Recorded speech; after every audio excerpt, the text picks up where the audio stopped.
She said, I hear that monks are looking for shelter in many homes. Why don't you come and stay in my house? Gautama said, if she's inviting you with so much affection, you must go stay there. Then people saw, see, he's gone. Gowtama, the Buddha, with a large group of his disciples who was continuously traveling, made a rule that during the monsoon season, those 2.5 months, you can stay in the same place. The rule for the sannyasis or the monks who were with him is you should never stay in any place for more than 2 days. Normally, the monks were sheltered in many homes. So this rule he passed, more than 2 nights you don't stay in one house because it will be too much of a burden for the host. They are housing 10 people, you don't stay there for a month. 2 days, it should have been 1 day. 2, because you have walked a long distance and come. Bit of recovery time. But during the monsoon season, he said, up to 2 to 2.5 months you can stay in one place because walking through the jungles of that region during the monsoon season would be treacherous and many would lose their lives. So this is a time like that. They stayed in a large town and they were spread across in many homes.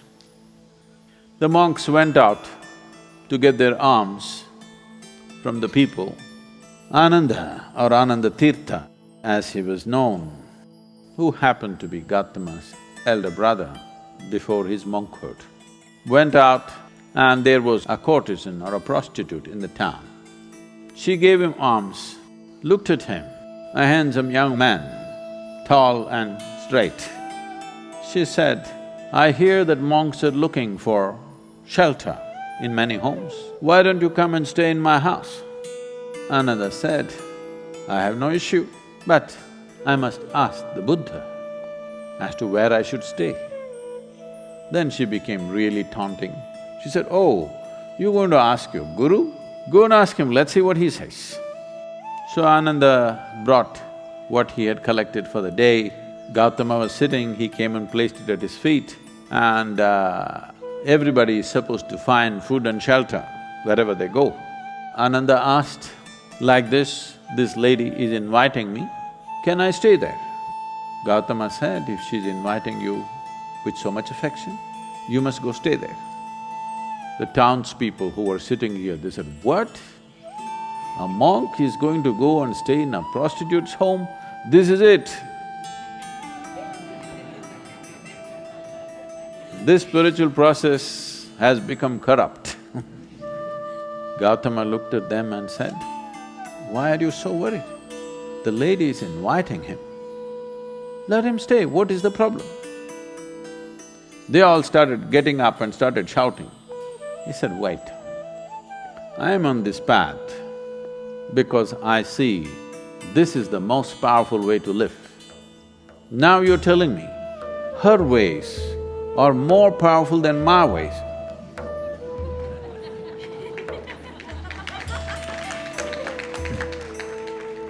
If that is the truth, I will also go and join her. I'm here because I see this is the most precious and powerful way to exist. If you think her ways are better than mine, I should also go and join. Because if you're a true seeker, that's how it should be.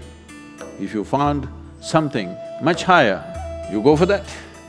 Then people shouted and many of them, of course, leave. Then Ananda went and stayed with her. Monsoon time, because of rains it gets cold, monk is wearing a thin habit. So she gave him a nice silk wrap. He covered himself. Then people saw, see, he's gone. She made nice cooking and gave it to him, he ate. Then in the evening she danced for him. He sat, watching very carefully, with utmost attention. Then when they heard the music, this is it, finished. things went on. When the time was up, when the rain stopped, when it's time to move, Ananda came to Gowtama along with a female monk.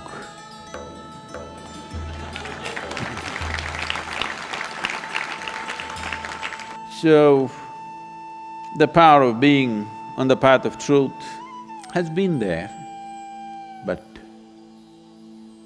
has been many times at its height, but never got mainstreamed.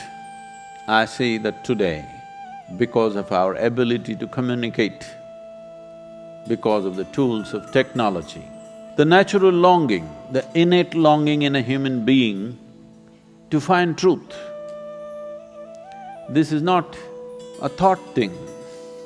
This is not something that been taught to people that you must seek truth. It is natural for human intelligence to seek what is highest.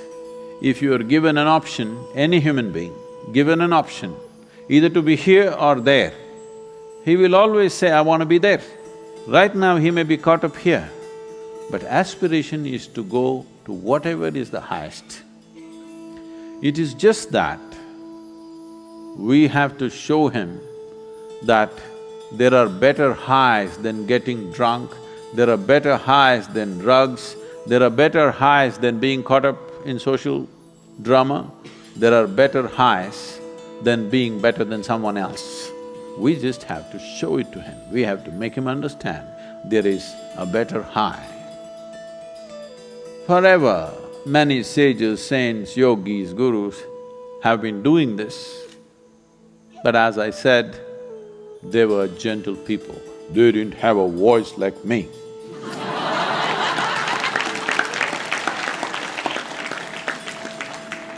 They didn't have a microphone. They didn't have tools with which they could speak to somebody there. They could only speak to people here. In spite of that, they did tremendous things. For their times, many of them did tremendous things out of sheer grace and energy. Millions of people around them, they transformed. Millions of people around them, they put them on the path of truth, on the power of truth. But a time has come where our ability to communicate is such, we can make truth slip through every door.